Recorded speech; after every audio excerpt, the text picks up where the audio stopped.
Pinawi ng DOH ang pangamba ng publiko sa na-monitor na super flu sa bansa. Naka-recover na raw ang lahat ng tinamaan nito.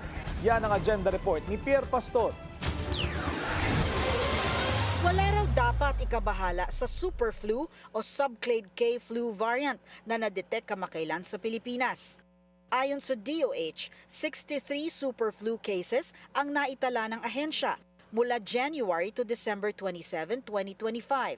Pero lahat naman daw ay nag-recover. Patuloy na minomonitor na mga eksperto ang bagong flu variant na ito na mula sa H3N2 virus na lumalaganap sa maraming bansa sa mga nagdaang buwan.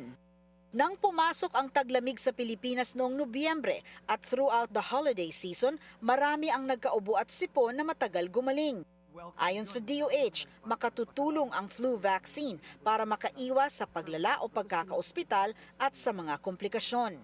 I think the warning I will give is for Filipinos that will travel to the temperate countries, that will go to North America, to the UK. If you're going there, be knowledgeable that there is a spread of super flu in that area.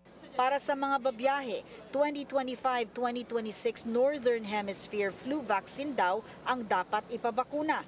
Specific target kasi nito ang virus strain A o H1N1 at H3N2 at strain B o Victoria lineage.